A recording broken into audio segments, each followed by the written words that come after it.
Cette semaine, Apple joue la carte du luxe avec Issei Miyake et transforme votre iPhone en accessoire de mode. Mais le plus important, c'est Valve qui arrive pour tout renverser. Une Steam Machine prête à défier la PS5 Pro et même quelques PC. Une Steam Controller ou un Steam Controller, je pense que c'est plutôt ça, pensé pour remplacer toutes vos manettes et un casque Steam Frame qui vise clairement méta. Cette semaine, la tech se contente plus d'innover, elle prépare sa guerre totale avec Valve. En introduction, comment ça va mes osios ? T'as fait une intro de cinéma là. Ah ouais. C'est genre la guerre. Grave. C'est la guerre. Transformers. Si jamais vous kiffez ce genre d'intro, n'hésitez pas à mettre vos petites 5 étoiles, ça régale. Ah. Direct, ah ouais, direct. Direct, Allez, on rentre dans le, tout de suite. vif du sujet. Ça va mes Ben, osios ? ça va, on On fait le petit est- point météo. Franchement, il fait nuit hyper tôt, mais il fait sec, je vais pas me plaindre. Exactement. Des belles journées cette semaine, il a pas fait trop humide, franchement, carré. Moi, j'ai vu tout en noir. La nuit où j'ai travaillé jusqu'à l'arrivée ici, j'ai l'impression que j'ai vécu dans le noir. C'est toute un tunnel. Ouais, parce que lui, il a un eu tunnel de noir. il est le guet-apens de l'annonce en mode ah bah il y a l'annonce, faut que je fasse la vidéo, exactement. let's go. Ah bah là t'es le représentant de la team, là il va Ah. falloir assumer. En tout cas une partie de, En de tout la cas, news. pour la partie VR, voilà, effectivement. Et du coup, je voulais arriver en expliquant, en donnant l'info, mais pas juste en donnant l'info, en ayant un peu de fond. Et du coup, j'ai été voir les prises en main, etc. À fond la forme comme Exactement. disait Decathlon je crois. Alors, je crois que c'est j'aurais Decathlon, à ouais. fond que j'y étais, la forme, je sais pas. Ouais la fatigue se fait ressentir de plus en plus Mais on est là. mais on est là, On on est est là. ravis de vous accueillir sur ce podcast. Quelques news de ton côté, bah du coup la vidéo avec Steam Sorti à qui est sorti. 6h40 du matin. Opérationnel. Voilà. Rewan, tes petites actualités? Je suis là. Toujours vivant, toujours Il est debout. juste là. Non, bah si, il y a eu l'actu, mais tu peux pas encore en parler, mais on a fait un petit truc ensemble là. A priori, si j'ai fait les choses bien, J'ai Ils réussi ont à déjà t'emmener. vu. Ouais. Ah ouais? normalement ils ont déjà Ils vu. ont déjà Normalement vu. ça sort samedi parce que j'allais à dire, l'heure moi, où j'ai rien on signé, j'ai enregistre. pas de NDA, je poucave. Non, mais je l'ai emmené dans la camionnette là, c'est bon, je lui ai fait acheter un PC Allez. Windows et tout ça machin. Ça y est, le PC, le fameux PC gaming dont on vous parle depuis c'est même quelques mois maintenant, je crois. Hein. Et bah, ça y est, il est terminé, opérationnel. On a fait les premières games dessus. Et, Des benches aussi, on a vu des benches. Et des benches. Pas sans mal, parce que j'ai quand même fait une dinguerie par procuration. Parce que, en fait, quand Quentin il a monté le water cooling, j'ai pas fait gaffe, j'ai pas regardé la doc. Ce qui fait qu'on a inversé en fait le montage entre, tu sais, le water cooling, t'as des ressorts à mettre pour homogénéiser la pression, Ouais. la pression entre le water block et le processeur. On a mis les ressorts en dessous. Ce qui fait qu'en fait, t'avais un espace de genre un demi-centimètre. Oh, waouh. Le water block ne touchait pas du tout le processeur. Je l'ai allumé, ça a bien fonctionné jusqu'à ce que le CPU il chauffe au-delà de 100 degrés. 100 degrés, coupure d'urgence, tout s'est Allez, hop. éteint. Et j'étais en mode ah putain, fais chier. On Et a là, dû c'était la redémonter. panique au montage. Heureusement, tournage. heureusement, on vit une belle époque parce que du temps du papier rouge, je peux vous dire que le CPU l'aurait fondu. Ah oui, c'est sûr. Il y aurait Ah un ouais. truc qui aurait pété. Là, il y a tout qui s'est mis en sécurité. On l'a redémarré. Ça a recoupé. J'ai dit, ça a coupé plus vite. Ça me ressemble à une petite surchauffe, tu vois. Effectivement. Mais je pouvais pas aller dans le BIOS pour vérifier. La plaque avait pas l'air plus chaude que ça. Tout démonté. Puis on a vu la petite couille de pâte thermique, le petit caca qui Il y a un avait petit caca qui a chauffé, du coup, qui est Ah, tombé. Pour ceux qui. hilarant. Pour illustrer, tu vois, quand tu jettes du beurre sur une casserole, ça fait exactement pareil. C'est-à-dire qu'elle était au milieu à la base, bloup, elle a juste coulé en dessous proprement. Mais non, c'est rigolo. On n'a même pas fait de routine. En fait, on l'a juste filmé après coup. Faut- Je sais pas comment t'as mis ça au Faut pas te montage. dire parce que moi j'ai fait une vidéo setup comme ça et après dès que tu poses la pâte thermique, t'as toutes les théories de comment Ouais, on doit bah mettre ça, une pâte ouais, c'est thermique. clair. T'as tous les Jean-Michel spécialistes qui te disent non, il faut mettre les 4 petits points, non, il faut faire la croix, il faut faire. T'en Moi, as mis trop, t'en as pas mis assez. en général, je fais le grain de riz au milieu et je rajoute 4 petits points, mais très légers de chaque côté pour bien mettre le truc. Là, on a refait le grain de riz, ça l'a très bien Tu fait, vas il n'y a voir- pas de problème. Tu vas avoir la team croix qui va te sauter à la gueule. Évidemment. Non. En tout cas, je suis hyper content parce qu'on a fait un vrai beau mélange entre tech et design Oui. et ça rend, bah, vous La tour verrez est belle. le setup. Si vous l'avez ça pas rend vu, très allez bien. le voir parce que vraiment ça rend bien La et tour je est suis très belle. assez étonné des performances bruit du truc, c'est assez incroyable.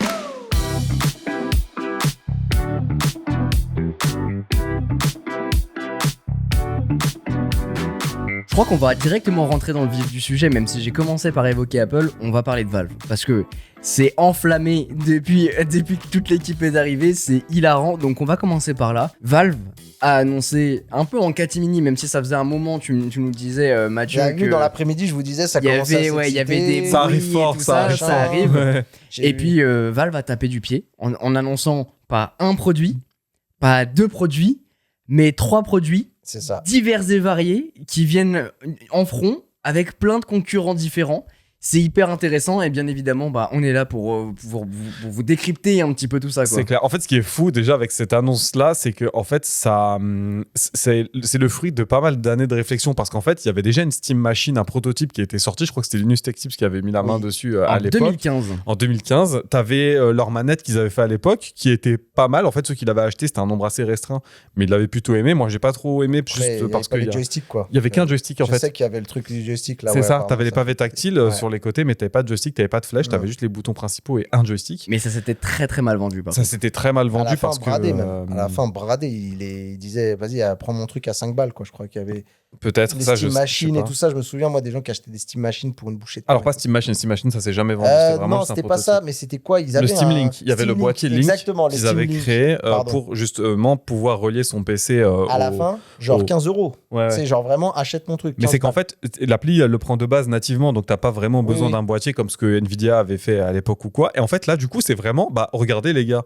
on a appris de nos erreurs, on a épuré le truc. Vous avez bien kiffé le Steam Deck? Vous inquiétez pas, on arrive fort. Même architecture, on prend ce qui fonctionne et on adapte pour faire en sorte que ça réponde à d'autres besoins. Et du coup, tu te retrouves avec la partie verte dont Mathieu ne manquera pas de nous expliquer tous les tenants et tous les aboutissants. La machine et la manette, qui en fait, la manette reprend beaucoup des éléments du Steam Deck, puisque en fait, c'est vraiment, ça ressemble beaucoup à un Steam Deck sans écran. En fin de compte. Et je pense qu'ils viennent beaucoup avec de l'expertise accumulée avec les différents Steam Deck et tout. En fait, on s'en rend pas compte, mais c'est un moment en tout cas important pour Valve parce que il y a en fait, ici, là, ils viennent poser, de dire, ça y est, notre écosystème, il est là. Même s'il existait déjà avant la Steam Deck, tu sens qu'il y a une volonté de dire, maintenant, on veut prendre un créneau. Ouais. Honnêtement, moi, j'ai connu Valve à partir du Steam Deck. Ouais. J'en avais jamais entendu parler avant. Oui. Et même pour vous dire, je crois qu'on en avait déjà parlé quand on faisait le rapprochement entre les deux. Tu avais raconté un petit peu l'histoire de Valve. J'avais pas du tout fait le rapprochement entre Steam et le Steam Deck. Steam, Valve, Half-Life, Counter-Strike et tout ça. Aucun rapprochement n'avait été fait. Donc tu vois, ils ont commencé à mettre brique par brique. C'est vrai qu'il y a une effervescence qui commence à se créer autour de ça. Il y a de plus en plus de public aussi intéressé. Avec les consoles portables, il y a eu une effervescence et ça a créé aussi un nouveau marché. Et du coup, Steam s'est vachement mis au devant de la scène grâce à ça. Et je pense que maintenant, ils essayent de couvrir à 360. Il se passe une dinguerie. Alors déjà, pour revenir juste à la genèse un peu aussi de ça, c'est que, on le sait, hein, je pense que tu vas confirmer, Rewan, que Gabe Newell, ouais, chaque fois je les coche. Le grand Gaben. Gabe, il déteste Microsoft et il déteste Windows. Donc en fait, son objectif, son target à la base, la couche mère de ce truc-là qui existe, c'est qu'en fait, il voulait se désolidariser, ou pas désolidariser, mais il voulait plus appartenir ou être dépendant de Windows. Alors c'est ça, c'est exactement ça. Quand tu sais qu'il l'a développé, c'est un peu rigolo, parce que encore une fois, si vous n'avez pas vu cet épisode où on en parle, sachez qu'il a bossé chez Microsoft et qu'il a travaillé sur les premières versions de Windows. Mais en fait, quand ils avaient sorti Windows 8 et Windows 8.1, c'était tellement à chier qu'il a eu peur que des gens se barrent de chez Windows, sachant que la principale marketplace Steam des gens qui achètent les jeux sur Steam, elle est sur Windows. Oui. Il s'est dit, comment on va faire pour rectifier le tir? Pas de souci, on va développer notre système d'exploitation. Je sais même pas s'il y a une application Steam sur macOS. Il y en a une sur tout. Il y en a une sur tout. Il y en a une. Bien sûr, il y en a une. Bien sûr, il y en a une sur tout. Dingue. Le build de Baldur's Gate, il fonctionne. Il y a un build macOS. Tu peux même jouer à tes jeux PC à distance, en remote, sur ton appli macOS aussi. Ouais. Donc, en fait, la base de la base, c'est un peu ça. C'était son target principal. Et de un peu mettre en avant, du coup, Linux, qui est pour lui l'alternative qui va bien. Il y a ce truc-là. Et pour moi, il y a aussi un autre fait qu'on semble pas trop prendre en mesure, ce qui est assez ouf. C'est le contraste entre la descente de Microsoft avec Xbox, qui du coup est en train de devenir un éditeur. Pour moi, en fait, j'ai l'impression de voir Microsoft comme l'a été à l'époque Sega, en disant Sega, on s'est fait poutrer dans le monde des consoles. On est en train de, gentiment en tout cas, freiner des cas de fer. Et en plus, ils sont en train de migrer tout en mode PC. C'est-à-dire que là, bientôt, on va avoir un peu un clash entre Microsoft qui prépare une nouvelle console qui en fait sera un PC recarrossé. En fait, on va vraiment être dans la même idéologie, on va dire, limite que ce qu'est en train de proposer Steam. C'était déjà un petit peu ce qu'ils voulaient faire avec les consoles next-gen, la PS5 et la Xbox Series X. C'est beaucoup basé sur des composants PC et c'était leur volonté. Et non seulement, parce que déjà, ceux qui créent les puces et qui les fournissent aujourd'hui, c'est AMD et Nvidia, ceux qui ont le savoir-faire. Mais je trouve que l'approche, elle est beaucoup plus marquée chez Xbox, puisque du coup, Xbox appartient à Microsoft et qu'eux, il y a vraiment une volonté de dire tout est la console. Chose que Steam avait déjà commencé un peu tacitement, mais aujourd'hui, je pense qu'il va y avoir une fissure entre... même pas une fissure, du coup, l'inverse, une homogénéisation de ce qu'est la Xbox et de ce qu'est Windows pour proposer un OS typiquement sur la roguelike, qui aurait un noyau Windows, C'est ça, ouais. mais qui aurait vraiment, même pas une surcouche, qui aurait une version de Windows qui serait adaptée juste à la Décliné, console. Chose que Steam a commencé à faire, en fait, en récupérant une version de Linux qu'ils ont redéveloppée derrière pour servir leurs besoins, mais qui est basée sur de l'open source, encore une fois. Mais c'est les deux dans deux directions différentes, tu vois. Eux, ils veulent ouvrir le truc, eux, ils veulent garder Microsoft le truc fermé, mais fermé dans leur écosystème en étant éditeur. Mais en même temps, ils veulent ouvrir, puisqu'on le voit, il y a plein de rumeurs qui disent que bientôt sur ces consoles-là, Xbox qui arrive, donc la prochaine, il y aura accès à GOG, à Epic, à machin. Il y a des rumeurs qui disent comme ça. Oui, voilà. Pour moi, en fait, Microsoft est en train exactement de prendre le même chemin que Valve. Je sais pas si c'est genre copié ou machin, mais en fait, ils ont compris que le paradigme dans lequel ils étaient, celui qu'on connaît des consoles comme Sony, comme Nintendo et tout ça, c'est mort. Ils ont perdu. Ça pas la peine. Donc là, ils sont en train de se rebrander en éditeur. Et en fait, ce que je disais par rapport à ça, ce que j'essaie d'expliquer, c'est qu'il y a un sens du timing qui est assez fou. C'est que en attendant que Microsoft se valvifie, entre guillemets, fasse un peu ce que fait Valve, il y a un peu la nature à horreur du vide. C'est-à-dire qu'on sent la déchéance de Xbox avec les consoles qui s'effondrent. Il y a des magasins. Avant, tu sais, il y avait des corners de jeux où tu achetais ton jeu PlayStation et tout ça. Il y avait un corner Xbox. Tous les magasins ont arrêté de mettre des corners Xbox parce que les jeux ne se vendent pas. Et du coup, en fait, ce qui est marrant, c'est que du coup, tu as la déchéance de Xbox pour peut-être faire un revival après, avec l'arrivée de Valve qui arrive, qui dit « Eh ben, nous, on est une alternative ». Si je fais un résumé, on aurait Xbox qui deviendrait plus un éditeur, comme tu appelles ça, un peu comme ils ont fait avec Microsoft finalement, donc qui diffuserait leur OS. On aurait... Et jeux aussi. Et les jeux, Et du les coup, jeux, parce parce qu'ils ont que acheté Bethesda, tous les- Activision ils ont- Blizzard, Ils vont c'est chez devenir eux. comme Sega. Hein. Sega est devenu un éditeur de jeux. Aujourd'hui, ils n'ont plus de console. L'autre côté, on a PlayStation qui va a priori rester dans sa direction de console, qui serait plus en confrontation avec Nintendo. Et il y a l'underdog un petit peu qui est Valve, qui viendrait un petit peu combler les espaces. Bah, Si c'est je même pas comprends bien. combler les espaces. Je trouve que moi, en fait, Valve, je les vois comme ceux qui récupèrent les bonnes idées de tout le monde et qui se disent bah, qu'est-ce qu'ils veulent la communauté. Ils veulent ça. Nous, on a notre modèle économique qui fonctionne, à savoir une plateforme dans laquelle on vend les jeux, on prend un petit pourcentage et qui, derrière, reste suffisamment ouverte pour que les gens puissent créer leurs jeux et puis s'ouvrir à tout ce dont ils ont envie que dans le domaine du divertissement vidéoludique. Et qui, en plus, fait son hardware derrière pour dire bah, on sort un peu de cette image de nous, on n'est que PC. Maintenant, on n'est pas que PC. On s'adresse un peu à tout le monde. Et on casse cette barrière du c'est compliqué de jouer, machin et tout ça, avec des trucs qui sont pré-créés. Tu n'as plus besoin de monter ton PC pour jouer sur PC. Tu as ta petite console, tu as ta VR maintenant et tu as ta petite console portable. Donc, c'est le meilleur de tous les mondes. Mais pour moi, ils viennent juste compléter une niche de clients. C'est-à-dire que moi, si je schématise grosso merdo, tu as les gens qui sont fans de Sony et de PlayStation qui recherchent l'expérience premium, le truc plug and play, genre tu C'est viens, ça. tu mets ton truc et tu télécharges ton truc et basta, t'avances. T'as Nintendo, c'est le cadre familial, c'est les IP, donc leurs licences qui sont phares et machin, mais qui touchent un très grand public. Ça touche mon gamin jusqu'à la grand-mère, tu vois, qui veut jouer. Et t'as Valve qui vient et qui dit « Ah, nous, on est un peu les geeks. » C'est-à-dire que nous, on est les PC Master Race, mais on fait aussi des produits maintenant qui vont essayer d'aller cibler un peu ces personnes-là, potentiellement des gens de chez PlayStation ou autre, mais avec ce côté modulaire. Parce qu'on va le voir dans tous les produits qu'on va présenter, il y a toujours une petite touche de modularité en disant bah il y a des nouveaux composants, il y a des extensions qui vont permettre de faire évoluer le truc. Donc on a 3 nouveaux produits qui ont été annoncés. Exactement. Un casque VR qui s'appelle le Steam Frame. On a la Steam Machine qui est leur console de jeu, mais vous allez le voir, c'est plus finalement un PC, C'est ça. entre grosses guillemets. Et on a le Steam Controller qui va être une manette. Je vous propose de commencer par le PC et la manette, puisque c'est finalement un peu le territoire connu Moi, de Steam. J'aime bien l'idée de dire on garde le meilleur pour la fin, mais c'est juste comme ça. C'est ça, le ma débat tech. animé, comme il a commencé avant le podcast. La Steam Machine, on est sur quoi? Comme tu l'as dit, c'est globalement une petite boîte qui est pas tout à fait carrée, mais qui est assez carrée. Alors, j'étais choqué parce que, figure-toi qu'en termes de contenance, ça fait 3,5 litres. Donc, c'est vraiment pas Ouais. gros pour te donner un idée. Ça fait à peu près la largeur de ma main. 16 cm. C'est ça, c'est vraiment pas gros. Alimenté par une puce semi-custom de chez AMD, basée sur l'architecture Zen 4. Donc, c'est les derniers processeurs, la dernière, technologie de processeur côté AMD.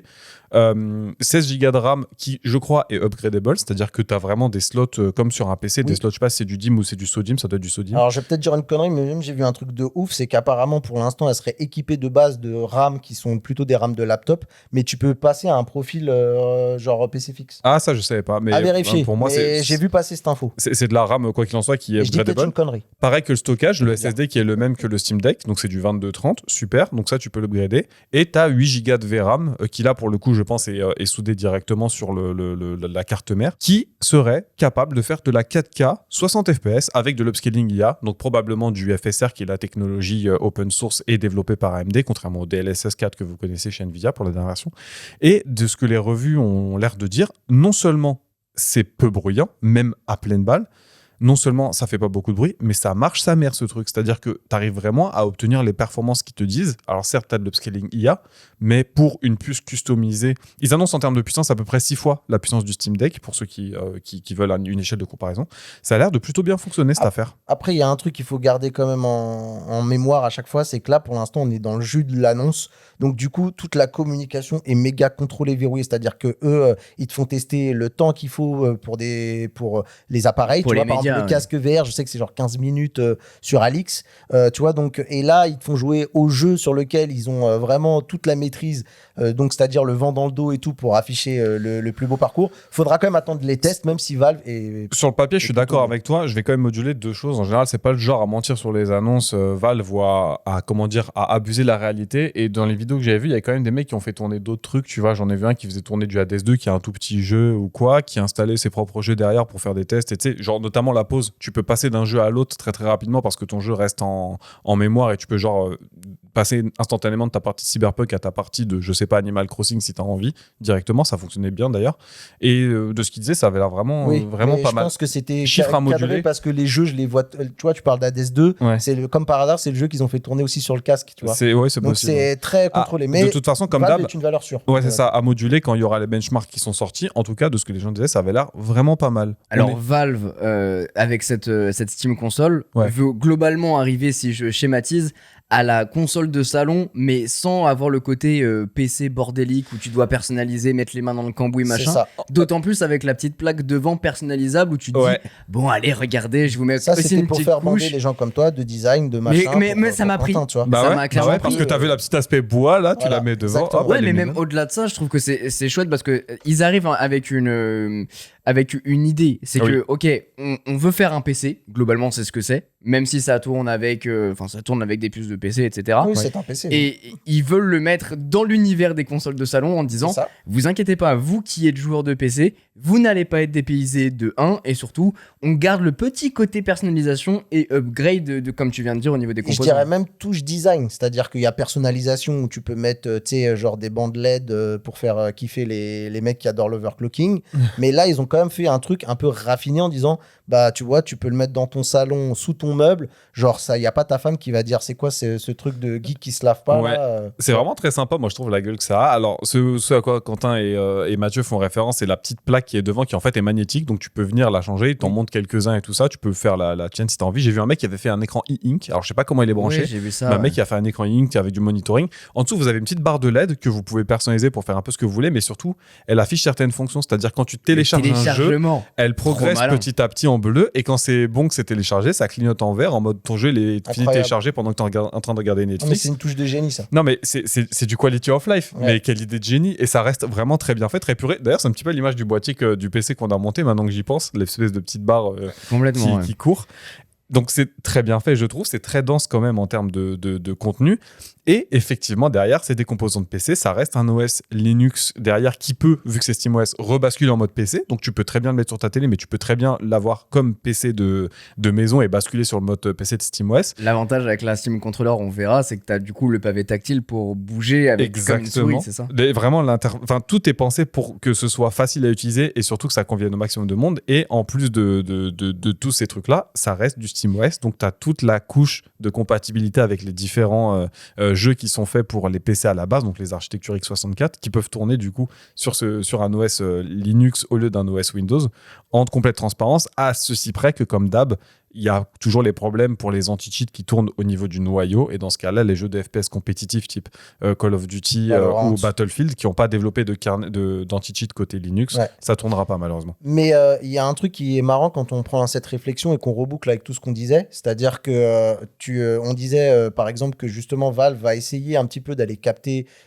aussi un peu élargir son audience, faire des audiences différentes, et il y a un truc qui est d'ailleurs très intéressant à noter, c'est qu'ils sont déjà très bien partis pour vraiment s'installer dans le marché parce que j'ai apparemment vu qu'avec juste les Steam Deck, ils ont dépassé le nombre d'utilisateurs qu'il y a sur macOS. Et quand on voit déjà quand même que les studios font l'effort d'essayer de porter leurs jeux sur Mac, c'est de très bon augure pour en tout cas Valve et SteamOS. Et le dernier point aussi que je voulais mentionner qui est intéressant, c'est que en fait on voit aussi qu'il y a un peu une espèce de fausse philosophie de la Switch. C'est-à-dire que tu joues avec ton Steam Deck et en fait l'idée c'est de dire aux gens qui ont un Steam Deck, achetez celui-là parce que du coup c'est comme si tu dockais presque une Steam Deck, tu retrouves ton expérience mais avec de la 4K 60. Ça sortira en 2026, dans un premier temps aux États-Unis et je crois au Japon aussi, à confirmer cette partie-là. Mais par contre, on ne connaît pas encore le prix. Non. Alors certains disent peut-être 600, 700, d'autres ça serait plutôt entre 900 et 1200 euros pour cette D'après les partie-là. specs, on est sur un PC milieu de gamme en tout cas. On a sur un PC milieu de gamme, il n'y a pas de truc comparable parce que sur cette puce-là, c'est une puce modifiée, en sachant que de ce que Valve a dit, ça vient plutôt concurrencer le PC que la console. C'est-à-dire, effectivement, ce que disait Mathieu, c'est on veut pas direct. En fait, je ne sais pas s'ils ont peur ou quoi, mais ce qu'ils disent, c'est globalement, ça reste un PC avec une interface de console, mais ça peut potentiellement remplacer un PC que tu aurais envie pour un remplacement pour avoir pas forcément ton PC, si tu as déjà ton PC pour jouer dans ta chambre, pour rajouter potentiellement à ta télé. Mais ouais, au prix US, ils annoncent on estime entre 650 et 700 $. Encore une fois, hors taxe, à voir quand on va arriver en France et on va se faire torpiller comme d'hab. La vraie question, c'est vous qui êtes joueur PC, est-ce que vous en auriez l'usage ? Si tu veux ma question à moi, ouais, mais pour une raison un peu con, c'est que c'est un peu ce que je fais déjà. Je me suis un peu fait, tu sais, mon espèce de Steam, petite config, ma ouais. petite config custom que j'ai dans le salon, sur laquelle je peux déjà faire du remote play parce que c'est déjà un PC qui démarre en big picture, qui est exactement la même interface que SteamOS. Est-ce que je repayerai derrière pour acheter cette console-là ? J'ai envie de te dire, ça va dépendre du prix. Je pense pas malgré tout que je sois la cible.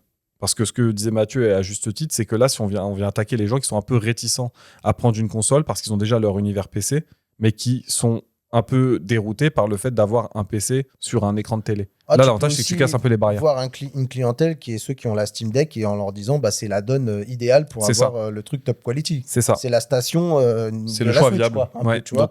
Donc, en vrai, pourquoi pas, mais je pense pas que je sois la cible, encore une fois. Moi, de mon côté, je suis un peu comme toi. C'est-à-dire que, moi, je suis un Yankee Valve et tout ça. Et en vrai, j'arrive à me laisser emporter par la hype autour des produits. Mais par contre, honnêtement, par exemple, je fais la même chose, moi, avec une Nvidia Shield, où j'ai installé Steam Link. Et en fait, je peux démarrer en remote. Donc, pareil, je suis techniquement pas la cible. Toi, tu te verrais, toi, remplacer ta PS5 ou ta Xbox par Il n'y a ça ? aucun monde. C'est Écoutez-moi bien, il n'y a aucun monde. Déjà, je viens de faire un PC. Ouais. Ça m'a Même pour la plaque. non. Non, en vrai, parce que, pour cet usage-là, justement, j'ai fait exprès de créer un PC adapté. Donc, vous avez vu la vidéo. Si vous n'êtes pas allé la voir, mettez pause et allez la voir. Non, vous êtes sur la route. Calmez-vous. Attention. Mais en revanche, dans mon salon, je veux avoir cette expérience joueur de salon où je vais pouvoir profiter de mes trucs. Et tu penses que tu l'aurais pas avec cette console-là ? En fait, je ne comprends pas l'argument derrière, puisque tu es typiquement la cible, toi, de ce truc-là. Ben ouais, mais en fait, je me dis, si j'ai envie vraiment de profiter de ces jeux-là, j'ai mon PC gaming pour le faire. Bah ouais, mais là, du coup, tu peux les avoir dans le salon, c'est-à-dire que l'expérience sera pas nécessairement différente. Mais j'ai ma PS5 déjà. Ah oui, d'accord. Mais si admettons qu'il y avait une PS6 et une Steam Machine 2, est-ce que tu passerais sur la Steam Machine 2 ou tu reprendrais une PS6 par exemple ? C'est une très bonne question. Je pense que ça dépendra du coup de la PS6 en question. Après, ça se trouve, t'as une Apple TV, je sais pas s'il y a Steam Link, mais tu peux tester déjà. Non, mais là, c'est pas la question. C'est surtout de se dire, est-ce que plus tard, ça pourrait lui faire franchir le pas ? Parce qu'encore une fois, tu peux jouer en ligne sans abonnement, je rappelle, parce que c'est quand même Steam derrière. Et surtout, t'as le prix des jeux sur Steam avec les promos Steam. Je suis d'accord, mais il se posait aussi des questions vis-à-vis de l'expérience utilisateur. J'ai envie de dire, par exemple, s'il veut se faire une petite démo, de voir à quoi ça ressemble, si sur Apple TV, ils ont Steam Link, tu peux déjà avoir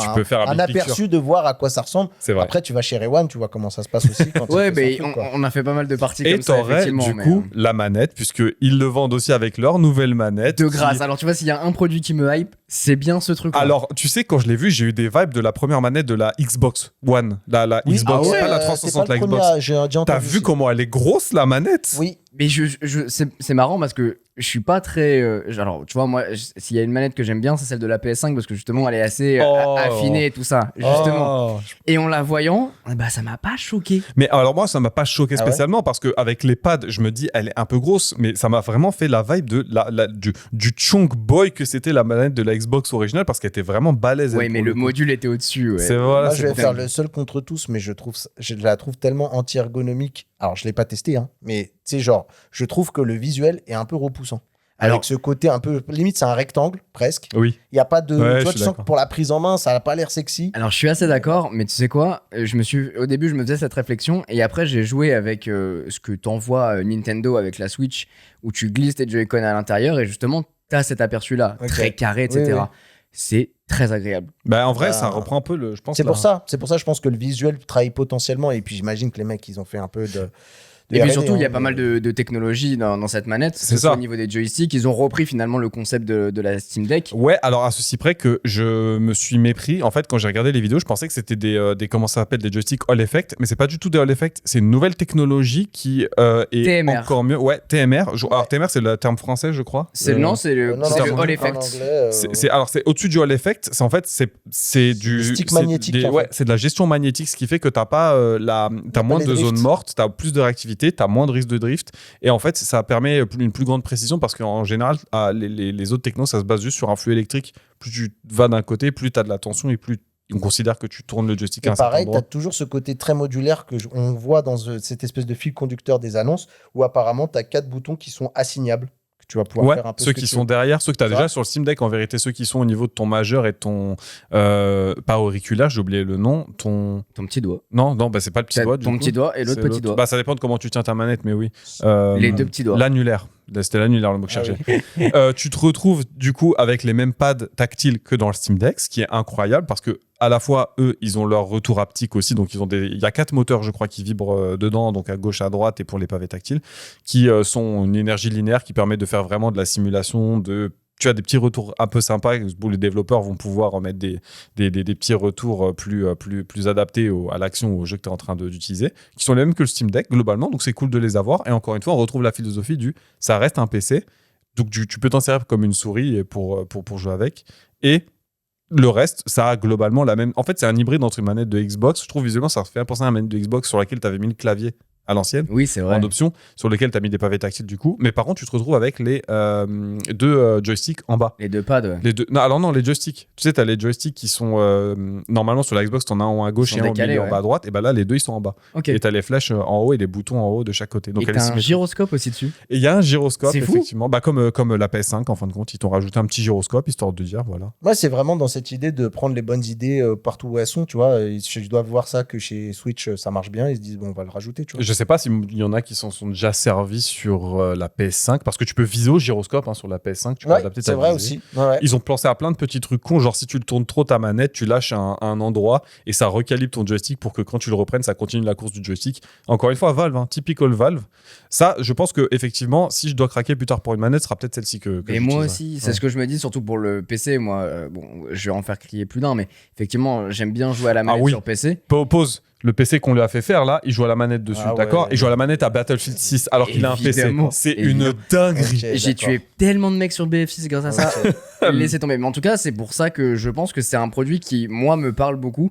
Pour cet usage en particulier, j'ai envie de tester, voir ce que ça Ouais, donne. et un élément que j'ai là-dedans. pas. Alors, je sais pas si tu peux le connecter à tous les autres Si. écosystèmes. En plus, tu peux. Genre Ah, à alors, la tout Switch et tout. l'écosystème, non, j'irai pas Si, jusque-là. tu peux, ça tourne sur PC, Windows, Mac, Android, iOS et iPad. Ouais, donc Et tu peux Steam, pas le ouais. mettre sur les autres consoles. Donc, bon, écoute, à voir, peut-être qu'il y aura des adaptateurs qui vont sortir là-dessus. Et j'ai un truc que j'ai pas précisé, pardon, c'est que tu as un chargeur magnétique, en fait, qui, Oui. quand tu glisses la manette dessus, bloup, il vient automatiquement vient se se clipser plugger, ouais. et tout. C'est bon. Plutôt cool, encore une fois, ils disent entre 35 et 40 heures d'autonomie. Si en plus tu as ce chargeur-là, franchement, tu as de quoi largement faire tes sessions.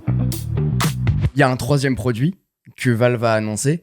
C'est dans ta thématique, Mathieu. C'est un casque VR. Ah, lui, il a dû voir ça, il a dû se frotter les mains. Non, mais vous savez pas que ça, c'est une épopée de plusieurs années de souffrance, mec. C'est pas le Tu premier sais, qu'ils font. Nous, on cherchait dans les lignes de code le mot Descartes. Et en fait, c'était le nom de code du projet, qui apparaissait succinctement, des fois, de temps en temps, sur des mises à jour de SteamVR. Et ça Et fait t'as combien de des temps mecs- que tu salives pour Mec, le ça voir fait... Franchement, en vrai, tu vois, alors là, je suis trop fatigué pour m'en rappeler, mais si c'est pas 1 an et demi, c'est pas loin. Tu vois. Ok. L'index, déjà, il date un petit peu, on se rend pas compte. Ça mais, fait 1 an et demi que nous, on court derrière les premières discussions, les petites fuites d'informations comme quoi Valve travaille sur un D'ailleurs, produit. avant de rentrer dans le vif du sujet, c'est quoi les enjeux de cette rentrée de Valve par rapport à la concurrence et par rapport à ce que tu vois de ce domaine? Il y a deux gros enjeux que je vois. C'est que de un, il y en a un qui est très, on va dire, chaud. Les gens ont adoré le Valve Index. Ça a été vraiment un casque qui a été adoré, acclamé. Et les gens, je peux te dire que il y a quand même une partie de la population là qui doit pleurer qu'il n'y ait pas un Valve Index 2. Donc, il y a C'était déjà l'ancien casque de Valve, oui, ça? qui est l'ancien casque de Valve, très haut de gamme, et qui était un casque PC VR vraiment filaire. Il n'était pas standalone, voilà, c'était pas pilotable, avec des balises, autonome. un peu comme ce que tu as dû voir déjà sur du HTC Vive pour genre le tracking et tout ça, et qui avait la particularité d'avoir des contrôleurs assez incroyables où chaque doigt était monitoré. Du coup, sauf que malheureusement, très peu de développeurs s'en sont emparés de ce truc-là, de cette technologie. Mais donc, tu avais ce premier truc-là et tu as le second qui est un parti pris. Voilà, pour moi, c'est un casque qui a fait un choix très clair.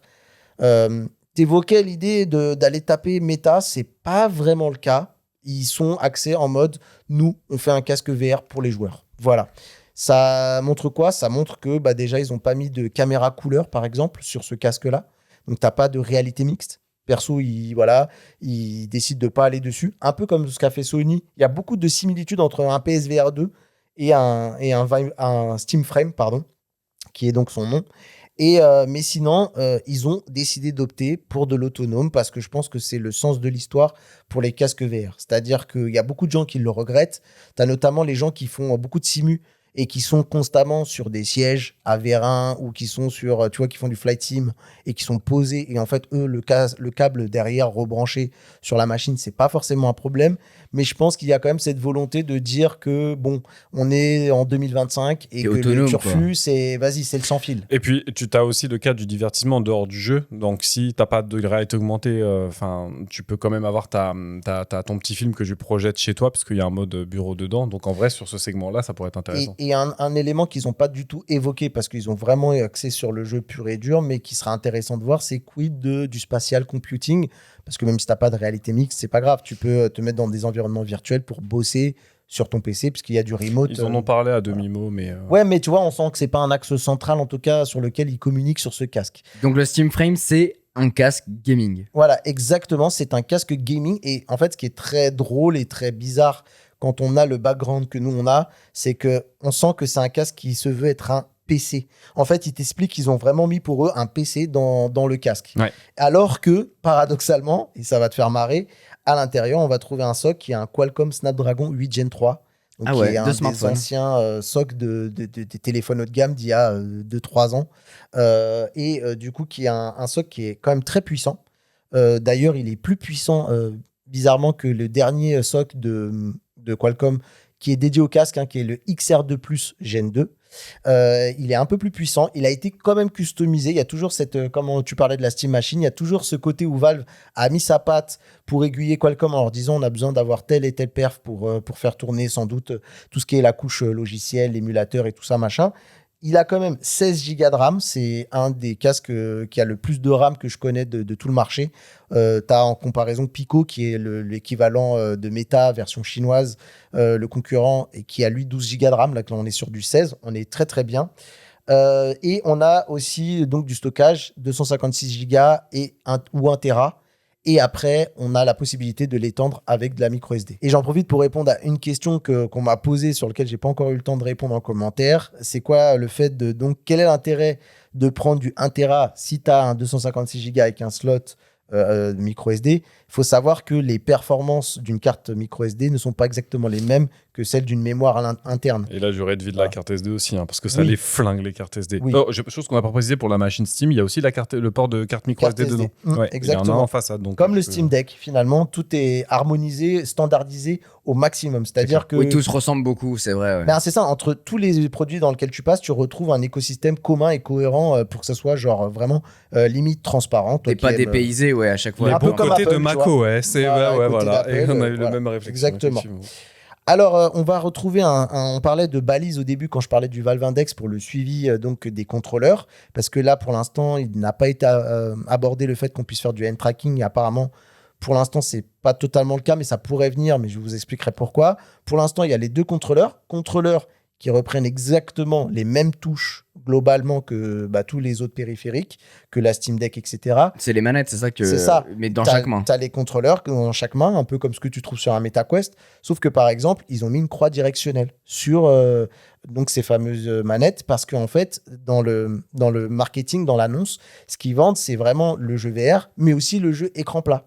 En gros, tu as 2 catégories de personnes. En gros, le joueur VR qui est là et qui vient profiter de sa bibliothèque Steam VR pour en profiter soit en mode hybride, soit en mode autonome, et on va revenir juste après là-dessus, soit il vise aussi le client écran plat en disant frérot, même si tu n'es pas fan de la VR, est-ce que tu n'as pas envie, parce que tu habites chez toi et que tu n'as pas forcément de la place pour avoir un vidéoprojecteur, etc., de te foutre dans tes lunettes pour vivre une expérience en mode salle de ciné, mais en réalité virtuelle. C'est un peu ça le concept aussi pour les joueurs. Et c'est là où je me demandais s'il n'y avait pas justement la partie spatial computing, parce que tu peux déjà faire du remote link juste sur ton bureau. Tu n'es pas obligé de jouer. Sûr. Avec Steam, tu peux faire du remote link et te servir de ton bureau sur Windows. C'est ça. Donc ça ferait sens qu'ils puissent en plus le proposer. Ça. Voilà. Après, c'est pas un remote le plus poussé, par exemple. Meta, t'as pas d'espace en 3D, machin. T'as ta fenêtre et tu fermes ta bouche. Non, mais c'est même pas ça. C'est que par exemple, t'as pas la possibilité de multiplier les écrans, tu vois, aussi.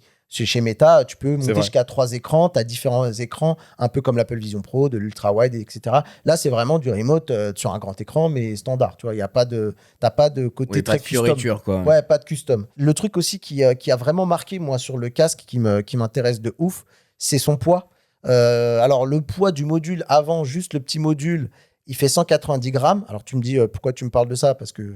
C'est quoi? Pourquoi tu me parles de ça? C'est important. Parce que, en fait, le casque, on voit qu'il est modulaire. C'est-à-dire qu'il a une sangle où tu vas trouver la batterie à l'arrière, comme ce que propose par exemple Pico, et ce qui est génial, parce que du coup, ça permet d'équilibrer. Et il fait 440 grammes.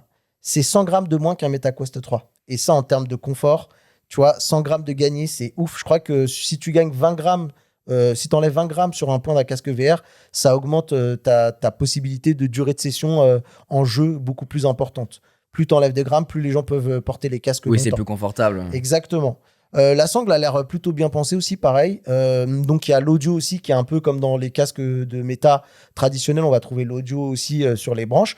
Mais j'ai vu que cette branche, malgré qu'il y ait une batterie à l'arrière et des haut-parleurs qui sont sur les on va dire sur les sangles, la sangle, je me suis dit, ça, c'est un avantage pour la répartition du poids, mais c'est un désavantage pour la customisation. Tu vois, sur les Quest, on peut se permettre de changer de sangle parce que comme il n'y a pas ni de batterie, ni potentiellement, et que les branches les écouteurs, les haut-parleurs sur les branches, elles peuvent être désolidarisées de la sangle, il y a tout un écosystème d'accessoires pour améliorer encore plus le confort aux petits oignons. Et là, en fait, apparemment, ils ont quand même opté pour le fait qu'on puisse retirer le tout. C'est-à-dire que tu pourrais imaginer avoir un Steam Frame comme un Apple Vision Pro avec une batterie déportée que tu aurais dans ta poche pour n'avoir que la visière sur toi et avoir le casque le plus léger possible. Donc, il y a tout un tas de choses qui est intéressant. Et c'est quoi ce délire avec le câble qui traverse le casque? Oui, alors ça, je crois que c'est le câble qui relie à la batterie derrière. Ah ouais. Qui je trouvais très mal foutu. Je vais pas te mentir, pareil, faute de goût, parce que tu vois, Pico, ils ont ça. De Fallout ou de. Voilà. Alors que Pico, ils font la même approche et le câble, il n'y a pas de câble qui dépasse comme ça. J'ai une faute de goût, j'ai pas compris. Autre chose, donc, du coup, pour en revenir vraiment au cœur du casque, c'est un casque autonome et c'est un casque aussi hybride. C'est-à-dire qu'il y a 2 possibilités.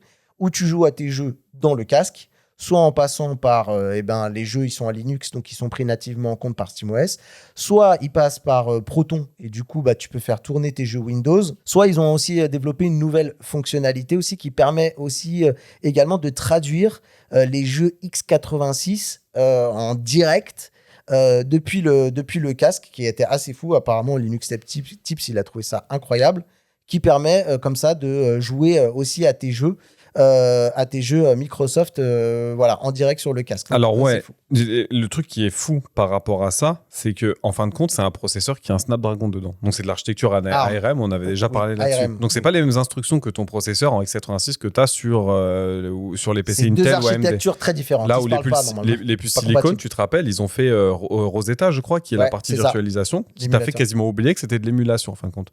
Là, ils ont fait de l'émulation sur les instructions processeurs pour faire tourner en x86 des jeux qui sont en ARM des jeux qui sont sur x86, et en plus tu as du Proton pour la partie graphique, donc qui vient se mettre dans tout ce qui est les bibliothèques vidéo, etc. Ce qui est fou, c'est que tu as de la double virtualisation, traduction, c'est pas de la virtualisation, c'est de la traduction, et que tu as 2% de performance mesurée en moins comparé à si tu le faisais tourner nativement. nativement, ouais. C'est fou, et c'est là où je trouve que ça rend pas assez justice au travail qui est fait pour les développeurs de chez Valve. C'est que on se rend pas compte de l'effort qui est nécessaire pour faire ce genre de traduction. La complexité. La complexité. Et la petite ouverture là-dessus, c'est si ils arrivent à faire ce niveau de performance pour un casque VR en ayant des traductions de x86 vers ARM qui fonctionnent. Est-ce qu'on n'aurait pas un petit Steam Deck 2 qui arriverait plus tard sur ARM, ou un Steam Deck X ou un truc comme ça qui pourrait être dans les cartons? Parce que c'est quoi l'avantage de ces puces-là? C'est qu'elles consomment très peu. Elles sont très efficientes, donc tu as des performances de fou pour une consommation électrique qui est vraiment moindre. Tu pourrais avoir un Steam Deck 2 qui fait 3-4 heures d'autonomie un jour potentiellement. Tu vois. Et tu aurais une durée de vie incroyable. Et surtout, en fait, l'avantage, c'est que tu n'aurais pas à dire aux développeurs, vous me faites 15 000 builds de votre jeu. Tu aurais un build, vous faites ce que vous voulez. De toute façon, je gère la traduction. Allez-y, c'est ça. Venez. Donc, je pense que cette techno-là, ce petit truc-là qui passe un peu sous le tapis, va découler vers beaucoup d'autres innovations comme Valve sait faire. Pour l'avenir du jeu vidéo, c'est de bonne augure, quoi. Déjà, très clairement, tu as accès à tout le catalogue sans contrainte. Il n'y a pas de « Ah, il faut attendre, machin ». Non, là, ça marche. Trop hâte de jouer aux Sims là-dedans. Ça c'est ouf. Et pour la partie juste hybride, pour la partie PC, ils ont décidé vraiment de tout miser pour qu'il y ait zéro friction. Parce que ça, c'est le nerf de la guerre. Moi, je peux déjà jouer en sans fil avec mon Quest. Moi, j'ai tout fait pour mettre une config réseau aux petits oignons, c'est-à-dire qu'il a un Wi-Fi dédié pour le casque pour que ça soit le mieux possible. Mais si tu n'as pas une bonne configuration, que ta box elle est loin, que quelqu'un allume Netflix, qui regarde un truc en 4K, tu vois, ça peut donner des artefacts, des latences et des choses qui sont pas très agréables, qui peuvent te donner un petit peu de la cinétose parce qu'il va y avoir des décalages d'image, etc. Donc là, ce qu'ils ont fait, c'est qu'ils ont décidé de fournir, donc déjà le casque, il est en Wi-Fi 7, il a 2 antennes, une antenne pour gérer le flux vidéo qui va circuler entre le PC et le casque, et une antenne qui va gérer de mémoire le multijoueur et les mises à jour du casque. Et ils ont fourni dans la boîte un petit dongle, d'ailleurs, qui est aussi fourni sur quoi? Je crois que sur la Steam Machine, il y a un dongle qui est fourni. Un dongle. Ouais, un dongle qui fait du 6 GHz, qui est entre guillemets, c'est une fréquence où en fait tous tes éléments qui sont à la maison connectés n'utilisent pas. On sait, sur les Wi-Fi, c'est du 2,5 et du 5 GHz. Alors le 6, c'est le Wi-Fi qui est utilisé sur le Wi-Fi 6 et le Wi-Fi 6. C'est un nouveau protocole. Oui, mais là, c'est une bande de fréquences. On ne parle pas de protocole, là. Non, mais on parle sur la fréquence. Les derniers utilisent cette fréquence-là, ouais. Je sais, je l'ai installé chez moi il y a 2 semaines. Ok, ouais, effectivement, j'avais pas vu ça. C'est une fréquence plus rapide. Le problème, c'est qu'elle traverse beaucoup moins bien les murs. Par contre, tu as des bandes passantes qui sont vraiment supérieures. Et là, l'avantage, c'est que du coup, c'est une autoroute. C'est ça. Et du coup, quand tu es loin de ta box, qu'est-ce qu'ils ont fait Steam? Ils ont brute force le programme en disant, on vous file un petit dongle. C'est votre propre réseau, juste pour la vidéo et l'audio qui va aller au casque. En gros, pour simplifier, c'est comme si tu avais un fil, mais invisible. Voilà, parce qu'il y a une connexion en direct sur le casque, donc autoroute, donc pas de problème, c'est maîtrisé. Je trouve que ça, tu vois, c'est pareil, c'est du génie. Ils se sont dit, vous avez des problèmes, mais on veut pas mettre un câble, etc. Pas de souci. On vous fait un second réseau qui est géré juste entre le casque et le PC. Comme ça, vous le PC est dans la même pièce que là où vous jouez. Après, c'est pas très gros. Après, non. Le problème, c'est que c'est pas un choix qui a fait plaisir à la fanbase, notamment des gens du Valve Index, qui eux ne démordent pas, qui veulent du filaire parce qu'ils n'ont pas encore testé potentiellement. Il y a des gens qui veulent du zéro compromis, zéro compression, tu vois. Et donc, les gens sont attachés au DisplayPort. Il y a beaucoup de gens, beaucoup de gens. Il y a une partie de la population fan de VR, notamment de la simulation et tout, qui refusent le compromis de genre, je t'envoie un flux vidéo en sans fil. On va le tester. Ils veulent vraiment un câble filaire DisplayPort pleine balle, tu vois. Donc, ça viendra avec un accessoire, sans doute. Donc, non, parce que le problème, c'est que le port USB-C qui est présent dans le casque, c'est de l'USB 2. Ouais, mais vu qu'il est entièrement modulaire. Oui, après, voilà, effectivement, il y a un port modulaire. Enfin, il y a un port modulaire. Il y a un port PCI Express Gen 4 qui a été mis. Et ce port-là, il va pouvoir accueillir des accessoires dont on ne sait pas pour l'instant, des espèces d'add-ons. C'est là où il y a une promesse qui a l'air d'être folle derrière, dont on ne sait pas trop ce que ça pourrait être. Ça pourrait permettre d'accéder à des caméras couleurs, mettre du hand tracking là où il n'y en avait pas. Ça veut dire qu'en fait, leur casque, pour l'instant, il arrive brut, c'est pour le gamer, on fait que du gaming et kiffez vos races. Par contre, on ne s'interdit pas avec ce petit truc-là de potentiellement le faire évoluer en fonction des demandes et en fonction de la population qui va adopter le casque. La grande inconnue, c'est qu'on n'a pas le tarot, pareil. Des rumeurs disent que ça sera moins de 1 000 €. C'est des gens de chez Valve qui auraient laissé traîner cette possibilité-là. Le problème, c'est que moins de 1 000 €, si le casque il est déjà au-dessus de 600 €, il se retrouve, malgré que ce ne soit pas la même cible, entre guillemets, Et ben il se retrouve en frontal avec un Quest qui lui est entre guillemets sponsorisé par Meta, qui est vendu à perte, sachant que si tu prends un Quest 3S, tu vois, un qui est un peu plus en bas de gamme que le Quest 3, c'est 350 balles. Et le Vision Pro, c'est combien? Ouais, oui, après le Vision Pro, tu peux pas jouer avec techniquement, donc c'est pas tu peux faire quoi avec un Vision Pro? Du spatial computing et regarder tes films, c'est à peu près ça la c'est l'expérience. Pour 5000 briques. Exactement. Mais quoi qu'il en soit, il va falloir ajuster bien le truc, sachant encore une fois qu'il y a beaucoup de gens qui sont mitigés par l'annonce de Valve parce que pas de micro OLED sur les écrans, parce que j'explique rapidement, ils ont mis du pancakes et en fait ils pouvaient. S'ils mettaient de micro LED, ils allaient à perdre Pancakes, beaucoup. pour résumer aux gens, c'est la technologie dans les lentilles qui est utilisée. Et c'est vraiment le nom de ce que vous pensez dans votre tête au petit déjeuner le matin, c'est des pancakes. C'est juste que c'est plat et c'est donc en verre, complètement en verre. Là où sur les autres casques d'ancienne génération, c'est du Fresnel, c'est des trucs avec des stries, tu vois, où il faut regarder bien au milieu pour avoir l'image nette. Là, tu as une surface de netteté qui est beaucoup plus grande, mais ça absorbe énormément de lumière. Et le LED n'est pas le meilleur. Donc, de notre côté, on en pense quoi? En 2 mots. Rewan, Mathieu, vous en pensez quoi? En fait, c'est un peu con parce que c'est des annonces pour lesquelles, mis à part la manette, je suis pas la cible. Après, tout va dépendre du prix. Moi, j'ai un casque VR qui date de sa mère et dont je me sers très très rarement. Pour ça, j'attendrai les avis des experts. Mais en vrai, en fait, pour toute la partie logicielle et ingénierie qui vient derrière, je suis hype. Mais tu vois, c'est pas le produit, c'est ce qu'ils ont dû faire pour répondre aux problématiques qu'ils ont rencontrées. Ça me chauffe de fou.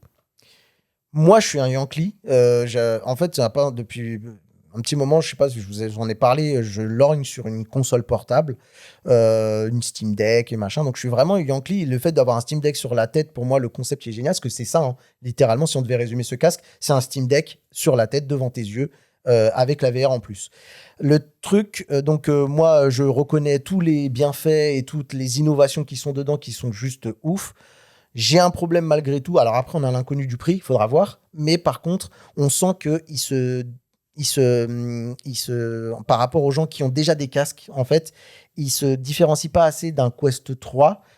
Tu as tous les usages que tu peux déjà faire avec un Quest 3 et c'est là où pour moi ça risque de bloquer, sachant si le prix coûte même 2 fois plus cher ou même 100 € plus cher, ça va être compliqué de convertir les fanboys de Valve. Là-dessus, moi, j'ai beaucoup de gens qui s'interrogent. Il y a beaucoup de gens qui sont un peu amers en disant ils n'ont pas mis assez le paquet. Il y en a qui voulaient des trucs de zinzin. Et il y en a qui se disent ouais, j'ai un Quest 3, pourquoi aller sur celui-là? C'est là où Valve va falloir qu'ils communiquent à mort pour vendre le truc. Ça sera pour préparer une version pro, éventuellement. Ouais. Moi, en tout cas, pour te dire à quel point je suis Yankee, si j'arrive à avoir les finances, je vais le prendre pour la chaîne. C'est pour le boulot. C'est pour le travail. Évidemment. Non, mais en tout cas, très intéressant toutes ces annonces. Vous avez vu, hein, c'est très complet. On a essayé d'être le plus concis possible. Mais bon, à chaque fois, on dépasse. Veuillez nous excuser. Mais c'est vrai que effectivement, là, ça tape fort dans tous les domaines différents. Donc, c'était important de le couvrir et comme il faut. Bon, pour terminer ce podcast, je voulais vous parler de cette news parce que je suis sûr que ça va vous faire réagir. Est-ce que vous vous souvenez de la pochette qui était vendue avec les iPods à l'époque? La chaussette dans laquelle tu mettais ton iPod. Et Apple a fait une collaboration avec Issei Miyake, une maison japonaise. Et au-delà de ça, c'est un homme qui a énormément travaillé avec Steve Jobs à l'époque. Je sais pas si vous connaissez l'anecdote, mais pour vous la faire courte, c'est quelqu'un qui a bossé en direct avec Steve Jobs parce que c'était un homme qui a du coup une maison de haute couture, qui a travaillé avec les équipes de Sony, il me semble à l'époque, pour leur faire un uniforme.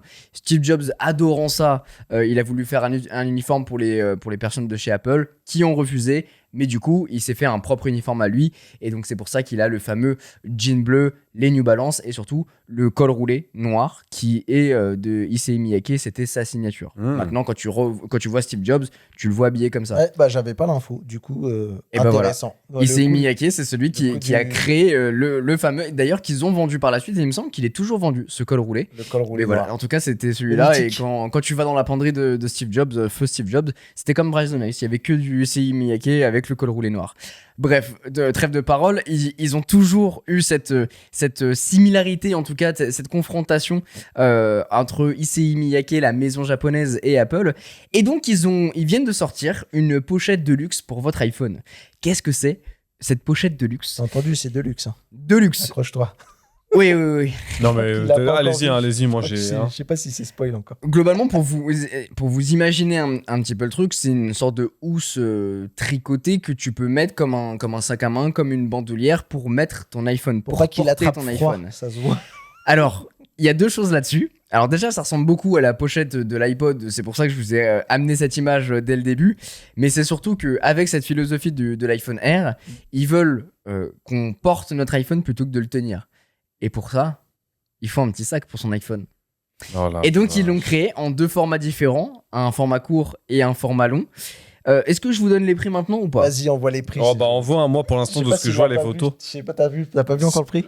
Non, j'ai pas vu le prix, Ok. mais je vois qu'on dirait un collant avec des trous déjà. Donc, Ok. C'est un peu ça. c'est Il y a terrible. plein de coloris différents. La version courte, elle coûte 159,95€, disponible en 8 couleurs. Et la version longue à 249,95€.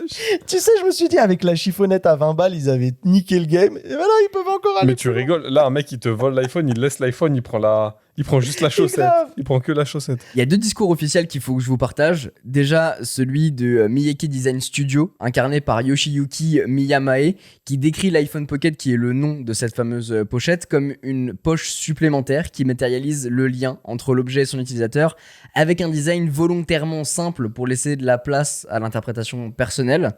Et celle de Molly Anderson, la VP design industriel chez Apple, qui insiste sur un accessoire astucieux et universel, censé s'harmoniser avec tous les iPhones, peu importe leur finition. Au-delà du côté, ça coûte très cher. Waouh. C'est très conceptuel, très trouves artistique dans la manière, un objet de luxe. C'est aussi une nouvelle manière d'aborder la technologie. Attention, je sais, j'arrive dans un terrain glissant Tu vas avec te deux faire personnes. juger. Ah ouais, mais clairement. Non, mais moi j'ai déconnecté depuis tout à l'heure. Mais j'entends des il faut choses. quand même que je vous partage Vas-y, ça. vas-y, partage. Je pense qu'aujourd'hui, on arrive dans un tournant dans la technologie où les gens veulent que ça soit porté et pas tenu. Et c'est le cas avec l'iPhone Air. Et je pense qu'ils avaient besoin de le matérialiser encore plus à travers un objet physique. En attendant tangible. le- Mais alors là, je suis complètement d'accord avec toi. Quand tu achètes un produit Apple aujourd'hui, tu achètes parce que c'est un produit positionnel. Tu veux presque être vu avec un iPhone. Exactement. Et c'est pour ça que cette année, avec l'iPhone, tu pouvais acheter genre un bumper ou une coque traditionnelle avec une bandoulière pour pouvoir porter son iPhone. Oui. Et blague à part, c'est un accessoire que beaucoup de personnes ont commencé à utiliser et quand ils ont commencé à l'utiliser, ils n'arrivaient pas à revenir en arrière. C'est ça. Donc moi, j'ai jamais fait le pas, mais c'est vrai que c'est une nouvelle tendance et avec l'arrivée et la montée des lunettes VR, etc., Exactement. le fait de porter sa technologie plutôt que de le cacher, et bah c'est quelque chose qui est en train On d'arriver est bien, hein. plus fort qu'on le pense. Donc c'est pas si déconnant et je pense que alors aujourd'hui là en vous partageant la news, c'est sûr que ça fait crier, on écarquille les yeux en se disant putain c'est quoi le positionnement, le tarifaire, c'est quoi ce truc? Ouais, mais attends, blague à part, ça se trouve, dans un mois, t'as des, tu vois, genre des marques low cost qui vont faire un truc un peu similaire et en fait, ça va rentrer dans les mœurs. Du coup, Il y en a déjà. complètement. la Il y en a technologie déjà. portée avec la préparation aux esprits et aux lunettes, Exactement. il y a un scénar là. Et pour moi, ça vient en concordance un petit peu avec le fait de, par exemple, bah, tu portes un appareil photo en bandoulière. Pour moi, on est exactement dans la même thématique. C'est simplement qu'on n'est pas habitué à porter son smartphone. On le fait avec d'autres objets, mais pas avec son téléphone qu'on garde généralement dans la poche. Là, on a une poche supplémentaire. Après, je m'interroge juste sur le fait que, tu vois, montrer un produit technologique qu'on a sur nous, notamment dans les transports en commun ou dans la rue, c'est un risque de te le faire voler. Donc, je sais pas si on est arrivé à un stade où finalement il y a de moins en moins de vols de téléphone parce que c'est bien sécurisé et puis voilà, ça se vend plus aussi bien qu'avant ou j'en sais rien, mais en tout cas. C'est une bonne question que tu soulèves. C'est c'est vrai vrai. que j'en avais discuté avec quelqu'un qui l'avait fait, qui porte son iPhone sur lui. Il lui avait pas arrivé de problème. Après, c'est sûr que à Paris, tu sais pas trop, etc. Ouais, Donc, c'est ça. dans tous les cas, faites attention, mais je pense que tu as raison dans un sens où bah, ça devient de plus en plus compliqué. Même si tu voles un téléphone, qu'est-ce que tu vas en faire? C'est ça. Donc à voir, mais voilà, je voulais vous partager cette news parce que dans le mélange tech et design, c'est important. Et surtout, je trouve que ça ouvre une nouvelle sphère que je voulais vous partager parce que mine de rien, pour l'instant, on en rigole. Mais je pense que demain, ça sera peut-être autre chose. Voilà en tout cas pour les actus de la semaine, bien complet. Et pour vous teaser un petit peu, jeudi on s'attaque à un sujet qui nous concerne tous. Est-ce que la technologie est en train d'effacer notre savoir-faire? GPS, calcul mental, orthographe, mémoire et même la patience, on délègue tout le temps. Mais à force de se faire assister, est-ce que la technologie nous rendrait-elle pas idiots? Merci les osios et à jeudi dans Bubble. Ciao, ciao.